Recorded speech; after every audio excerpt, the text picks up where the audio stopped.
Hello students, कैसे हो आप? आई होप ठीक होंगे और आपकी तैयारी बहुत अच्छे से चल रही होगी। बच्चों, आज हमारी रिवीजन सीरीज का है डे 28। तो आज हम बात करते हैं कैश फ्लो के, एक दो क्वेश्चन करते हैं। पहले ऑपरेटिंग के करेंगे, कल की क्लास में फिर हम इन्वेस्टिंग फाइनेंसिंग के करेंगे और परसों करेंगे तीनों का मिक्सचर। ठीक है, ऑपरेटिंग, फाइनेंसिंग और इन्वेस्टिंग तीनों के। ठीक है जी, तो चलिए फटाफट शुरू करते हैं आज ऑपरेटिंग के एक दो क्वेश्चन। ये क्वेश्चन आप देखेंगे, आपके सामने एक स्क्रीन पे क्वेश्चन दिखाई दे रहा है। बेटा आप लोग भी देख लो इधर ध्यान से। अब देखिए, ऑपरेटिंग का क्वेश्चन जब भी आपके सामने आएगा ना, या तो डायरेक्ट मेथड से आ सकता है या इनडायरेक्ट मेथड से आ सकता है। ठीक है जी, डायरेक्ट मेथड से मतलब आपको सीधे सीधे चीजें दे देगा कि भाई परचेज ऑफ गुड्स इतने का, सेल ऑफ गुड्स इतने का। ठीक है जी, पर डेटर से इतना पैसा आया, क्रेडिटर को इतनी पेमेंट करी, ये सारी चीजें ऐसे ऐसे आपको बता देगा। तो आपको उसमें कुछ नहीं करना, नॉर्मल जैसे इन्वेस्टिंग फाइनेंसिंग का फॉर्मेट बना क्वेश्चन करते हैं वैसे ही इसमें करेंगे। ठीक है, लेकिन यहां पे आपको जो स्टेटमेंट दे रखी है इसको ध्यान से समझिए। यहां पे चीजें आपको सीधे सीधे वैसे नहीं दी हैं कि आप डायरेक्ट मेथड लगा सको। यहां पे आपको क्या दिया है? आपको बोला calculate cash flow from operating activity. आपको ऑपरेटिंग एक्टिविटी बनानी है। ठीक है जी, ध्यान से समझिएगा, ऑपरेटिंग बनानी है। ठीक है, अब यहां पे आपको सबसे पहले क्या दे रखा है? Surplus that is balance in statement of P and L, inventory, trade receivable, outstanding expense, goodwill, cash and machinery, और ये कुछ इंफॉर्मेशन और दे रखी है। ठीक है जी, तो हमें इसके लिए सबसे पहले क्या करना है बच्चों? फॉर्मेट बनाएंगे अपना और क्वेश्चन को शुरू करेंगे। ठीक है जी, तो फॉर्मेट पता है ना आपको कैसे बनता है? बताओ फिर कैसे बनेंगे। चलिए, मैं एक प्यारा सा सुंदर सा फॉर्मेट बनाता हूं। ठीक है जी, लो जी, ग्रीन ले लेते हैं।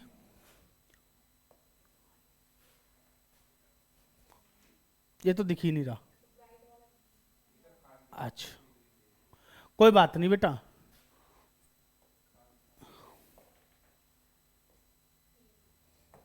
ये वाला ग्रीन देखो दिखेगा, अब जरूर दिखेगा। देख रहे, दिख रहा है ना?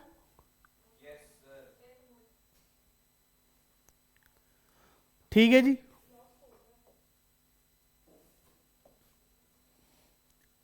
बेटा बच्चे ना एक, कभी कभी कुछ बच्चों के मन में ना एक डाउट होता है, वो डाउट आपके मन में भी आए कभी, इसलिए मैं आज पहले ही क्लियर कर देता हूं। वो डाउट क्या है सुन लो जी। डाउट ये रहता है कि सर हमें कैश फ्लो के फॉर्मेट में ये दो कॉलम बनाने हैं या एक कॉलम बनाना है?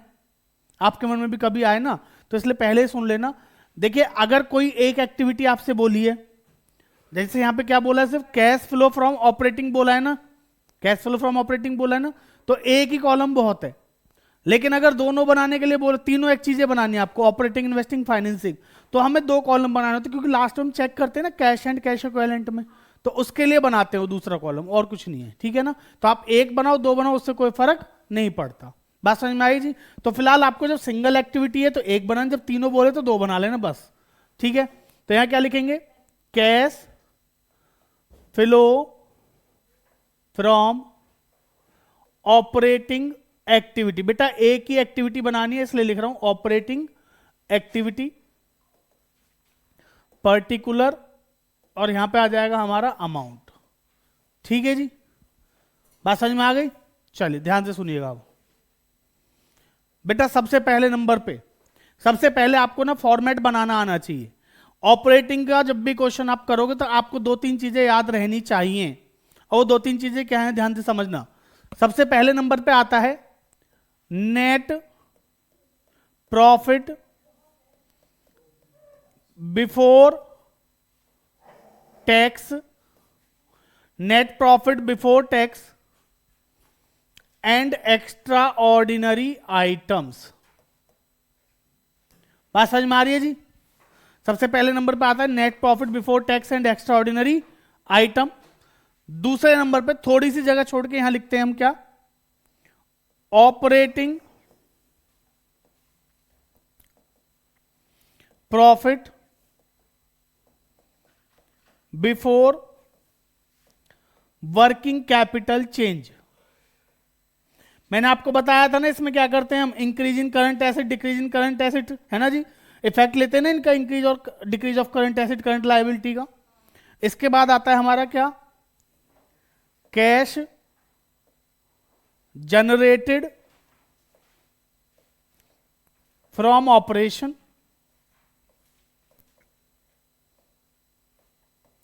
और बच्चों लास्ट में क्या आ जाता है हमारा? इसमें से कुछ कर, ये 3 आइटम आपको ना, 3 स्टेटमेंट की जो 3 लाइन है, मेन हेडिंग्स जो ये याद रहनी चाहिए आपको। मैंने पहले भी बताया था जब फॉर्मेट समझाया था, अभी भी कह रहा हूं, हमें ये 3 चीजें जो है वो याद रहनी चाहिए। बात समझ में आ गई जी? क्लियर है यहां तक? Number 1 net profit before tax and extra ordinary item, number 2 operating profit before working capital change, और number 3 cash generated from operation. Number 3 cash generated from operation. ये 3 चीजें आपको क्या होनी चाहिए? याद होनी चाहिए पहले। ठीक है जी, उम्मीद करता हूं ये 3 चीजें आप याद रख लेंगे। बच्चों याद रख लोगे ना? हाँ, तो ध्यान से समझ लो, ये 3 चीजें अगर आपको पता है ना, तो बस आपको इसमें प्लस माइनस करना, जैसे चीजें समझाई गई थी वैसे वैसे प्लस माइनस करनी है बस। ठीक है जी, तो ध्यान से समझिए। पहले क्वेश्चन को इधर देखेंगे बेटा एक बार। सबसे पहले नंबर पे आपको दे रखा है सरप्लस, जो कि balance in statement of P and L है। बेटा आप ध्यान से समझो, मेरे पास अगर आप यहां देखो ना, तो 2021 का डाटा और यहां 2022 का डाटा है, हाँ है ना? 2021 में मेरे पास कितने रुपए का वो था? मेरी गुल्लक में 89,000 रुपीज थे। मेरे पास 89,000 का प्रॉफिट था मेरे पास स्टार्टिंग में, लेकिन एंड आते आते क्या हो गया, मेरे पास पैसा बचा कितना? सिर्फ 71,000, हाँ है ना? तो इसका मतलब सर कहीं ना कहीं हमें इससे यह क्लियर हो गया कि इस साल हमें क्या हुआ है, प्रॉफिट या लॉस। अगर आपके पास साल के शुरुआत में 89,000 थे, ठीक है करण, साल के शुरुआत में कितने थे? 89,000, और बेटा साल के एंड में आपके पास बचे कितने? अभी 71,000 रुपीज, यानी कि आपका पैसा पहले से क्या हो गया? कम। बात समझ में आ रही है जी? तो इसका मतलब इस साल हमको क्या हुआ होगा? लॉस। क्लियर है? क्या हुआ होगा? लॉस। ठीक है, तो सबसे पहले नंबर पे हम लिखते हैं प्रॉफिट या लॉस फॉर द ईयर। ठीक है जी, तो मैं लिखता हूं यहां पे लॉस फॉर द ईयर। बताओ जी कैसे करोगे? हमेशा क्लोजिंग माइनस ओपनिंग करना याद रखना। क्या करेंगे? Closing minus opening. क्लोजिंग कितना है? 71,000 माइनस 89,000, क्लोजिंग माइनस ओपनिंग कितना आया बच्चों? 18,000। माइनस का प्लस का? माइनस का। लॉस है तो जी माइनस का, तो बच्चों माइनस 18,000 आया मेरा, हाँ है ना? पहले नंबर पे क्या आया मेरा? माइनस आया 18,000 का। ठीक है जी, लॉस। अच्छा, इन्वेंट्री पता है मेरी करंट एसेट है, इन्वेंट्री करंट एसेट है। अब करंट एसेट का क्या करते थे हम ऑपरेटिंग में? याद करो, मैंने फॉर्मेट समझाया था ना, तो वहां पे बताया था operating profit before working capital change के, और इसके बीच में क्या करते हैं हम? करंट एसेट्स का इनवर्स रिलेशन होता है। कैसा होता है? इनवर्स। और करंट लायबिलिटीज का डायरेक्ट रिलेशन, यानी कि बढ़ेंगी तो प्लस, घटेंगी तो माइनस। और करंट एसेट्स का इनवर्स, घटेगी तो प्लस, बढ़ेगी तो, याद है ना? बेटा वीडियो नहीं देखी आपने पिछली वाली? एक बार पहले उससे देख लो, क्वेश्चन समझ नहीं आएगा वरना। एक बार पहले पिछली वाली वीडियो देख लो, है ना, डे 26-7 वाली, उसके बाद आप इसको देखोगे तो ज्यादा अच्छे से समझ में आएगा। वरना आप कहोगे पहले कब, है ना? तो वो पहले कब है? इससे पिछले वाले पार्ट में।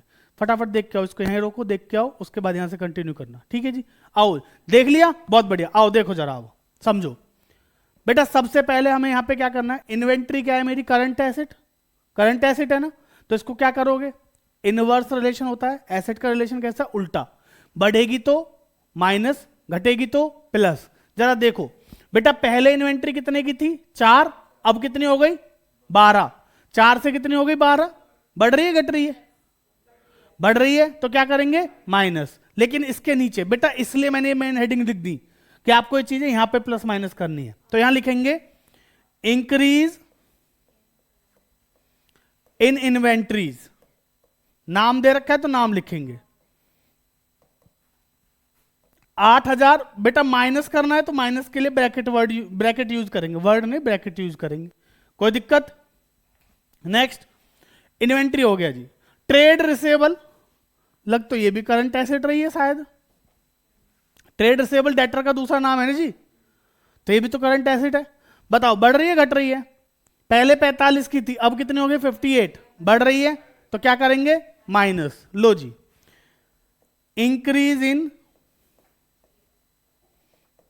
ट्रेड रिसेबल कितना? 13,000 माइनस। नेक्स्ट, आउटस्टैंडिंग एक्सपेंस क्या है जी? करंट लायबिलिटी है, आउटस्टैंडिंग एक्सपेंस करंट लायबिलिटी होता है ना जी, यानी कि वो पैसा जो हमें पे करना था हमने नहीं किया, तो क्या बन गई हमारी करंट लायबिलिटी। तो बेटा जरा देखना, जरा ओपनिंग में कितने की है 10, क्लोजिंग में कितनी 14,600, तो 4,600 से बढ़ गई। और करंट लायबिलिटी का रिलेशन कैसा होता है शरद पवार, डायरेक्ट, बढ़ेगा तो प्लस, घटेगी तो माइनस। क्यों जी दीपांशु जी, समझ में आ रही है बात? तो बेटा प्लस कर दो। आउटस्टैंडिंग एक्सपेंस इंक्रीज हो रहे हैं ये भी, तो इंक्रीज इन आउटस्टैंडिंग एक्सपेंसेस कितना है जी, कितना है बेटा 10 से 4,600, 4,600 प्लस कर देंगे, ठीक है जी। नेक्स्ट, गुडविल, क्या करंट एसेट है? नहीं। क्या करंट लायबिलिटी है? नहीं सर, गुडविल तो नॉन करंट एसेट होते, वो भी इंटेंजिबल। तो ये यहां क्यों दे रखी है, कुछ तो बात होगी, है ना जी। जरा देखो सर, पहले गुडविल कितने की थी, अब कितनी है, कितने से बढ़ गई, 30,000 से। क्या गुडविल का बढ़ना ऑपरेटिंग में आता है जी, बोलो यस और नो? हाँ बिल्कुल सही बोला आपने, नो। भाई गुडविल बढ़ी है इसका मतलब क्या है, मैंने खरीदी है। बेटा गुडविल बढ़ी है इसका मतलब क्या है, मैंने खरीदी है। Purchase of goodwill investing activity का पार्ट है या नहीं? हाँ जी बिल्कुल साफ। सुनो, गुडविल बढ़ी तो इसका मतलब क्या है, मैंने खरीदी है, और खरीदी है तो बेटा परचेज ऑफ गुडविल कौन सी एक्टिविटी का पार्ट है, इन्वेस्टिंग, हाँ है ना। तो क्या इसका ऑपरेटिंग में कोई यूज है? पर सर यहां देखा को रखा है ना, ऐसे समझदार बच्चों का भेजा हिलाने के लिए, है ना जी। बिल्कुल नाम नहीं लूंगा प्राची, घबराओ मत।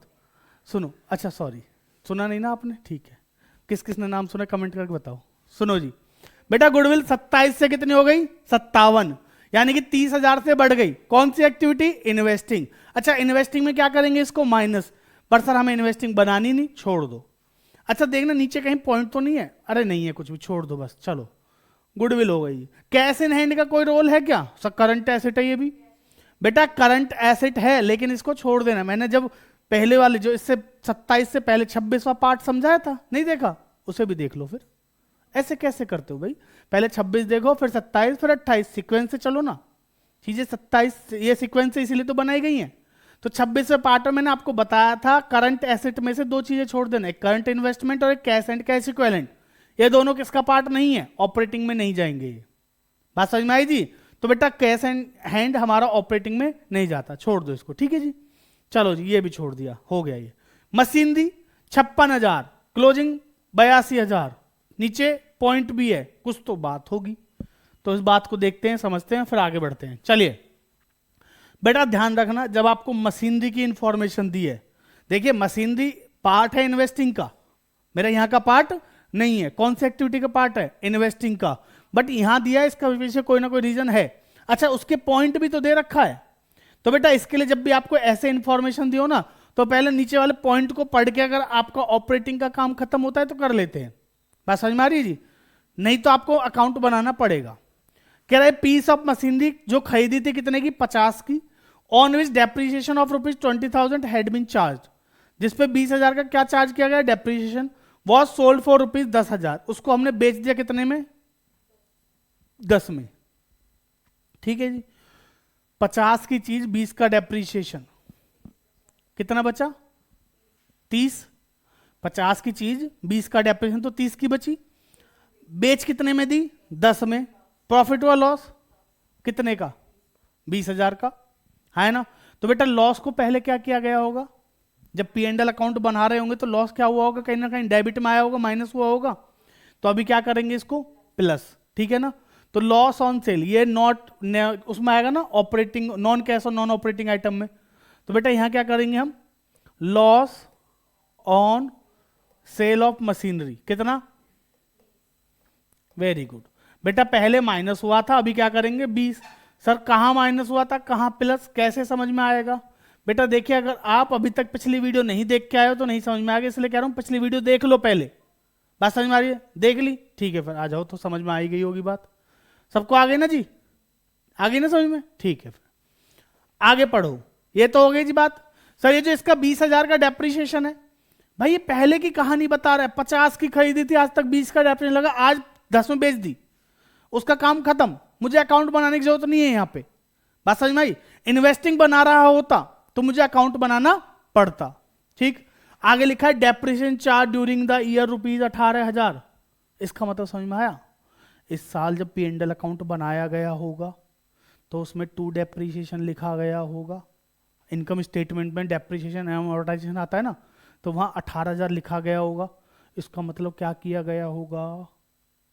Very good Sharad Pawar, minus किया था। सही कह रहा है ना ये? तो अभी क्या करना पड़ेगा? समझ में आ रही है बात? भाई डेप्रिसिएशन है, खर्चा है, पहले माइनस किया होगा, तो अब क्या करोगे? प्लस। क्यों? क्योंकि ये क्या है? Non cash item. क्या है ये? Non cash item. पहले क्या की थी? माइनस, अब क्या करेंगे? प्लस। आओ जी आओ यहीं पे। डेप्रीसिएशन क्या रुपया भाई? 18,000 सर। सर अकाउंट बनाने की जरूरत नहीं है क्या? बेटा मैं फिर कह रहा हूं, सुन लो मेरी बात।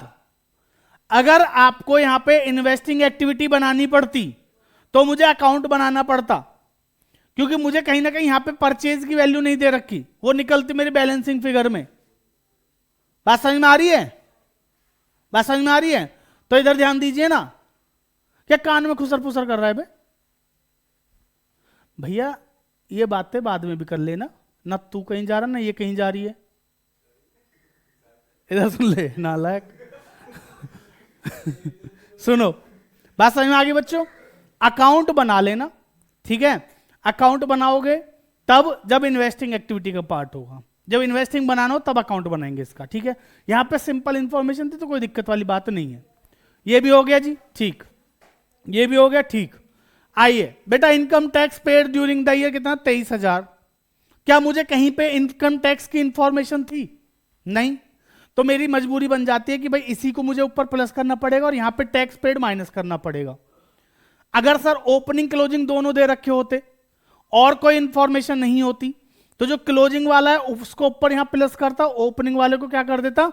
माइनस। है ना? अगर सर ओपनिंग क्लोजिंग भी होता, ध्यान से सुन लो, मैं एक ही बार में सारी चीजें समझा रहा हूं आपको क्वेश्चन में। ओपनिंग भी है, ओपनिंग भी है, क्लोजिंग भी है और नीचे टैक्स पेड की इंफॉर्मेशन भी है, तो अकाउंट बना लेना, ठीक है जी? इनकम टैक्स का जो प्रोविजन है वो लायबिलिटी है, लायबिलिटी का अकाउंट आपको बनाना आता ही होगा। लायबिलिटी का ओपनिंग बैलेंस कहां आता है? क्रेडिट में तो आता है। Very good. तो ओपनिंग कहां लिखेंगे? क्रेडिट में।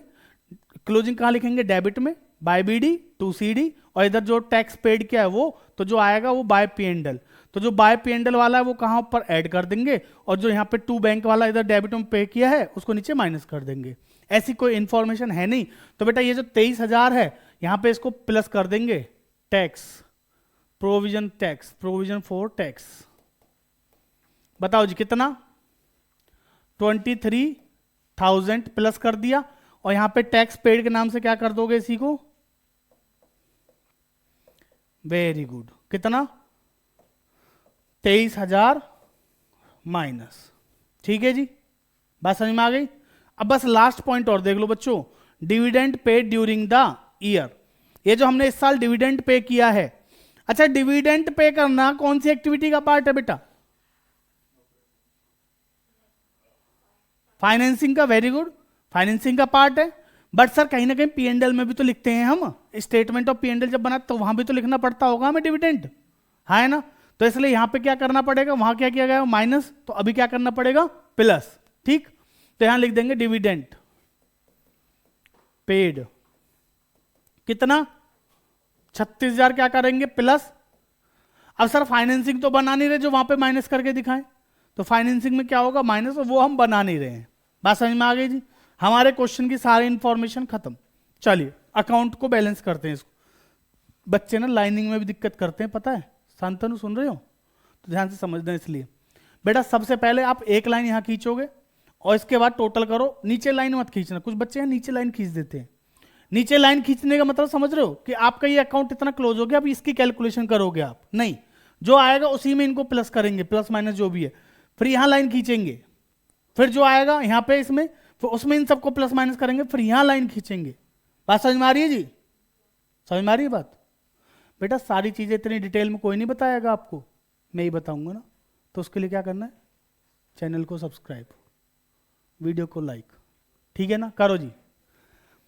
बेटा 36 माइनस 18, 18, 18 प्लस 23 पता है कितने होते हैं?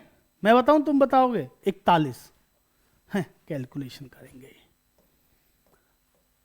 ठीक है जी, चेक कर लेना भाई, ठीक है भैया। बेटा 36 में से 18 माइनस कर दिया, 18 बचा, 18 प्लस 23 पता 41 ही तो होते हैं, 41। अच्छा जी, 41 प्लस 20 पता कितने होते हैं? 61। 61 प्लस 18 प्लस कितने होते हैं? है very good, 79। 79 minus 8 minus 13 plus 4600 is equal to, बेटा 13 8 पता 21 होते हैं, तो 58 आएगा। 58 प्लस 4 63, क्या बात कर रहे हो? 79 71, 71 प्लस 4 75, 75 माइनस 3 72 600, वो 62 600 है ना जी, तो 62,600। इसमें से माइनस कर दो 23। बेटा 62 में से 20 गए तो आए 42, 42 में 3 गए तो 39, 29,600। कैलकुलेशन देख लेना एक बार ये वाली,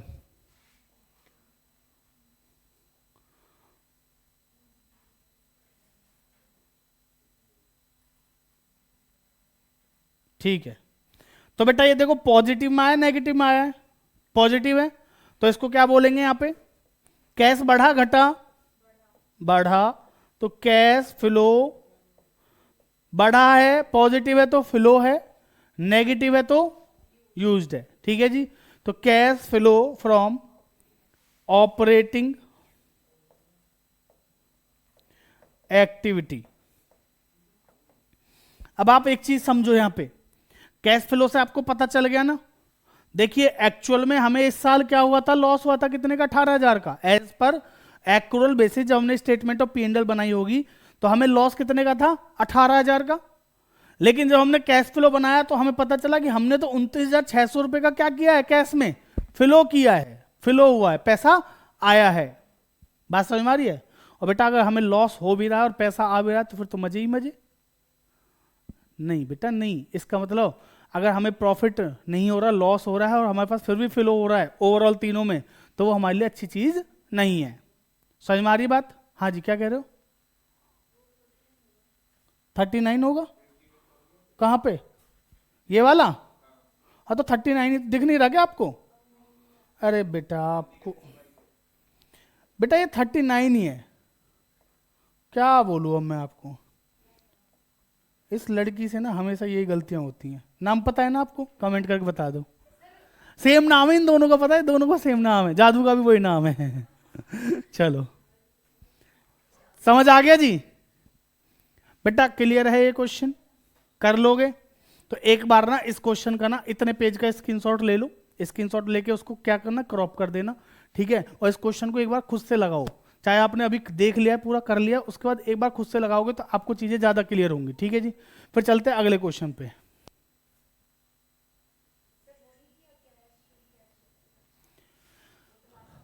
देखो मैंने कहा था ना ये लड़की ऐसे सवाल पूछती है, देखो फिर पूछा है इसने कि सर वो नहीं किया जो cash and cash equivalent opening closing लिखते हैं।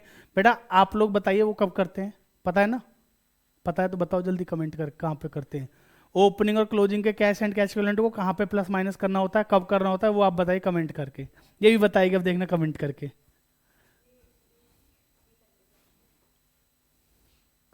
हो गया जी? अगला क्वेश्चन देखें। ये क्वेश्चन क्यों करा रहा हूं, बच्चे ना दिक्कत कर देते हैं, उनको लगता है कि यार ये क्वेश्चन तो हमने किया ही नहीं कभी। छोटा क्वेश्चन आ जाता है ना, बच्चे उसमें हिल जाते हैं कि ओ ये क्या पूछ लिया, जबकि होता बहुत सिंपल है। बात को समझिए। कह रहा है x limited made a profit of ₹5,00,000 after consideration the following. ठीक, सबसे पहले गुडविल रिटर्न ऑफ किया कितने का? 5,00,000 का। गुडविल रिटर्न ऑफ मतलब गुडविल एमोर्टाइज्ड 5,000 का, ठीक है जी। कितने का है? 5,000। आपने क्या 5,00,000 सुना है? बेटा 5,00,000 का प्रॉफिट है। अरे 5,00,000 का प्रॉफिट था, गुडविल अमोर्टाइज हुआ है सिर्फ 5,000 का, ठीक है जी। डेप्रिसिएशन कितने का? 50,000। Loss on sale 20,000। प्रोविजन हमने इस साल बनाया 10,000। Gain on sale of land कितने का है? 7,500 का। ठीक, उसके बाद ये कुछ एसेट्स की इंफॉर्मेशन आपको दे दी, करंट एसेट करंट लायबिलिटी की। आपसे कह रहा है ऑपरेटिंग बनाओ। बहुत मुश्किल लग रहा है ना? है लेकिन बहुत आसान। आओ जरा समझते हैं कैसे करेंगे। बेटा सबसे पहले नंबर पे आप फॉर्मेट बनाओगे, बना लोगे ना? अब तो देखो जरा ध्यान से सुनो। सबसे पहले नंबर पे हम क्या लिखेंगे? Cash flow from operating activity. Cash flow from operating activity, है ना? इधर ध्यान दीजिएगा। Cash flow from operating activity. अब यहां पे सबसे पहले हमें क्या दे रखा है? प्रॉफिट दे रखा है इस साल का कितना? 5 लाख, है ना? तो सबसे पहले क्या लिखोगे? Profit for the year. ठीक है जी, कितने का? 5 लाख का। बात समझ में आ रही है जी? बात समझो। अब यहां पे और कोई इंफॉर्मेशन नहीं है। ओ तेरे नाम के सलमान खान, सीधा बैठ जा। कहते ऐसे बैठा उसकी तरफ मरा हुआ, जैसे वो होता नहीं है लास्ट में गंजा हो जाता है जब हो जाता है वो, कहते वैसे बैठा है। किसकी याद आ रही है तुझे? इधर देख ले, राधे आ जा। बेटा सुनो, सबसे पहले यहां पे क्या आएगा? Net profit before tax and extra ordinary item. उसके बाद यहां पे आएगा operating profit before working capital changes, और फिर आएगा कैश जनरेटेड फ्रॉम ऑपरेशन।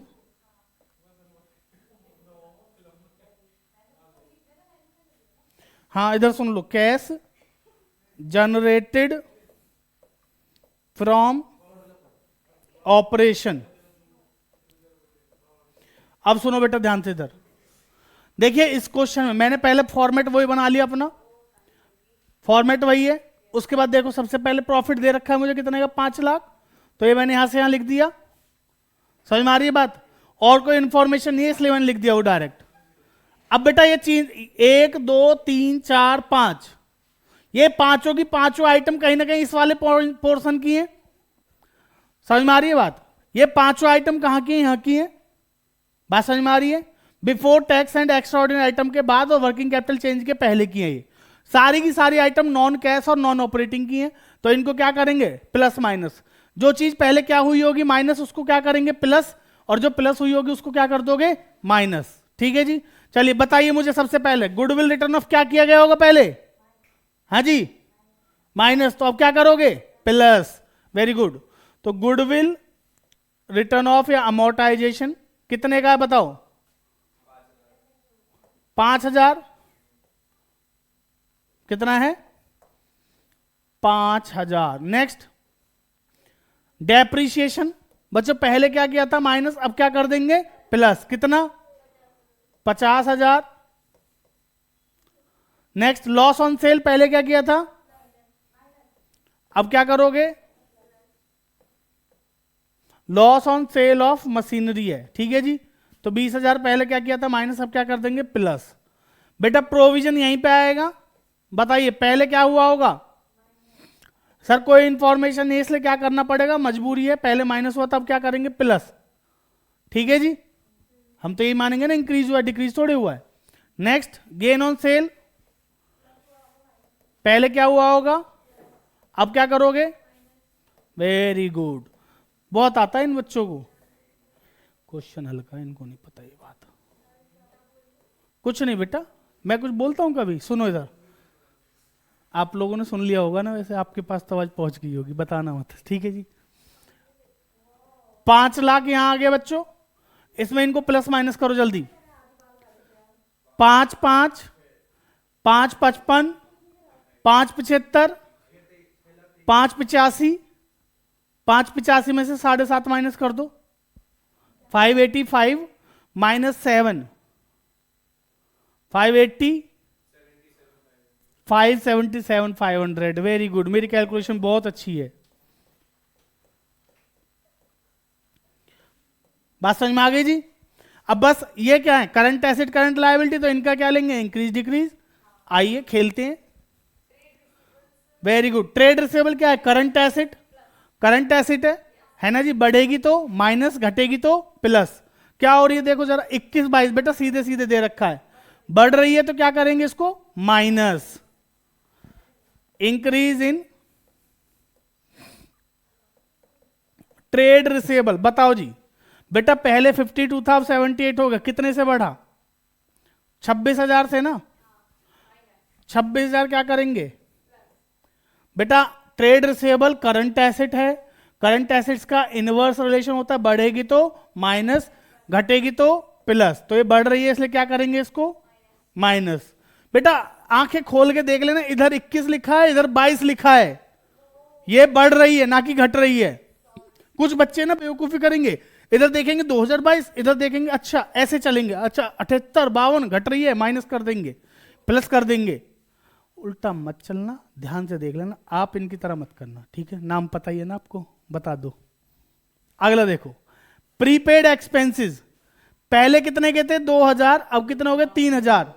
बेटा प्रीपेड एक्सपेंस क्या है, हमारी करंट एसेट है, एसेट बढ़ेगी तो माइनस, घटेगी तो प्लस। बताओ जी, इंक्रीज इन प्रीपेड एक्सपेंसेस कितना, 1000 रुपया, तो माइनस। बेटा ट्रेड पेएबल, ट्रेड पेएबल क्या है, करंट लायबिलिटी, बढ़ेगी तो प्लस, घटेगी तो माइनस। तो इंक्रीज इन ट्रेड पेएबल यानी कि टीपी, बोलो 40 से 51, तो 11,000 क्या करोगे, प्लस 11,000 क्या करेंगे, plus. Next, expenses payable, current liability है, क्या करोगे, घट रहा है बढ़ रहा है, घट रहा है, तो डिक्रीज इन एक्सपेंसेस पेएबल। बताइए क्या करना है, 34 से 20, 14,000 से कम हो रहे जी, तो 14,000 क्या करोगे, माइनस। लायबिलिटी है ना, लायबिलिटी क्या हो रही है, कम, कम हो रही है तो क्या करेंगे, माइनस। ठीक है भाई, चलिए टोटल कर लीजिए, बस खत्म हो गया क्वेश्चन। बेटा 26 और एक होते हैं 27, 27 में 11 प्लस कर दो, कितने हो गए, 27 प्लस 11 16, 16 माइनस का है ना बेटा, 27,000 माइनस का, प्लस का 11,000 है ना, तो 16 बचेगा, 16 प्लस 14 30, तो 577 में से 30 गए तो 5 47 500। तो बेटा ये आ गया हमारा कैश जनरेटेड फ्रॉम ऑपरेशन। अब मुझे और कोई इंफॉर्मेशन नहीं है टैक्स पेड वगैरह की, है ना, टैक्स पेड की कोई इंफॉर्मेशन है क्या, नहीं, और कोई इंफॉर्मेशन भी नहीं है, तो यही क्या करना होगा हमें, यही हमारा cash flow from operating activity हो गया। बात समझ में आ गई जी, नीचे टैक्स पेड वगैरह कोई इंफॉर्मेशन नहीं, तो यही क्या हो जाएगा हमारा cash flow from operating activity. बताओ जी आगे बात समझ में क्लियर है जी, हो जाएंगे ऐसे क्वेश्चंस, कर लोगे, कर लोगे। तो ये था हमारा cash flow from operating activity, ठीक है जी। अगली क्लास में करेंगे इन्वेस्टिंग के और फाइनेंसिंग के क्वेश्चन, और उससे अगली क्लास में करेंगे तीनों के कॉमन क्वेश्चन, मतलब जिसमें तीनों कैश फ्लो स्टेटमेंट पूरी बनानी होगी वो, ठीक है जी। आपको अभी क्या करना है, आपको इस वाले क्वेश्चन को एक बार खुद से ट्राई करना, ठीक है, हो जाएगा मुझे उम्मीद है, ठीक है जी। तो चलिए आज के लिए इतना ही रखेंगे, बाकी करेंगे अगली क्लास में। ये था हमारा डे 28। बच्चों अगली वीडियो के लिए चैनल को कर लीजिए फटाफट से सब्सक्राइब और वीडियो को कर लीजिए लाइक, ठीक है। और बहुत जल्द मैं आपके लिए लेके आने वाला हूँ एक सरप्राइज, बताऊंगा नहीं, ठीक है जी। बात समझ में आ रही है, तो अब वो क्या है उसके लिए आपको देखनी पड़ेंगी आगे की वीडियोस, तो उसके लिए क्या करना पड़ेगा, चैनल को सब्सक्राइब, ठीक है जी। लेके आऊंगा बहुत जल्दी ही, शायद 25-26 तारीख तक सोच रहा हूँ, तो ध्यान रखना, ठीक है जी। चलिए मिलते हैं अगली क्लास में, तब तक के लिए धन्यवाद।